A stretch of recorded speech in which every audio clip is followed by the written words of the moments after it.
KVII Nightside. The Panhandle Spirit starts now. First at 10 tonight, Amarillo College discussing campus carry and student safety. Law enforcement and AC faculty addressing students tonight on the law that will go into effect at two-year colleges in August of 2017. That law will allow concealed handgun license holders to carry handguns on campuses, with the exception of areas that college administrators designate as off-limits.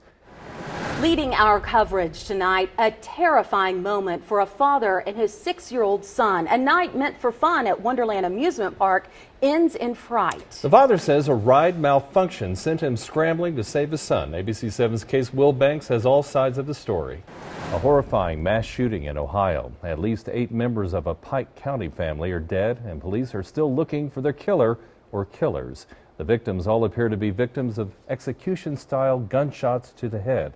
Sheriff's deputies found their bodies in 4 different locations today. ABC 7's Rich Jaffe brings us the latest. And turning now to our crime watch. Right now, Amarillo police searching for a suspect involved in a weekend drive-by shooting. Police say it happened in the 1400 block of North Highland. The man told police he was walking across the street when a green Dodge Challenger driven by a black man slowed down and shots were fired at him. The man was hit in the arm and the upper body. He was taken to the hospital with non-life-threatening injuries. Police say the shooting may have stemmed from a dispute involving the suspect and the victim. If you have any information on the incident, you're asked to call Amarillo Police. Rain has stopped falling in Houston, but water is still rising in some places. Flood warnings are up for several rivers, creeks, and reservoirs in the area. At least 8 people drowned in the historic flooding there this week. Houston's mayor was asked what can be done in the short term to prevent more people from driving into dangerously high water. And happening in New Mexico and new tonight, hundreds of New Mexico teenagers are capitalizing on a new state law that allows 17-year-olds who will be 18 the day of the election in November to vote in the June primary. More than 800 teens in New Mexico have registered to vote in June, with more than half registering as Democrats. It's now been just over a year since the death of Freddie Gray in Baltimore. It was one of a handful of cases that shine the spotlight on the treatment of unarmed black men by police.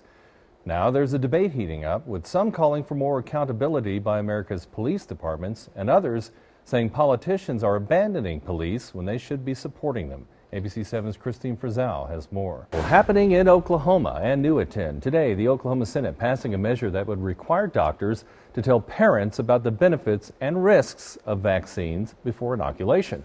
The bill would make health care providers give parents a copy of a study by the Centers for Disease Control and Prevention, as well as information on the National Vaccine Injury Compensation Program.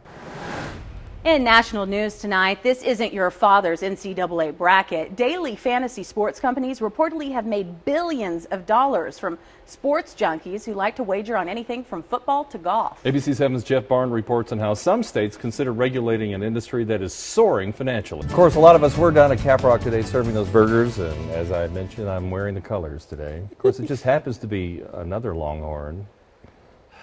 Representing twice. Twice representing. You can't go wrong, man.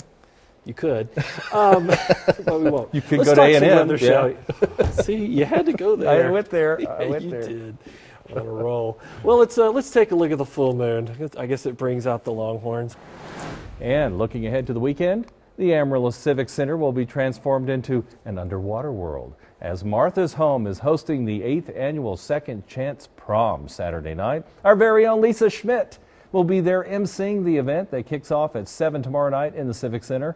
Live music, food, and fun are included in the party for a cause benefiting the women and children living at Martha's Home.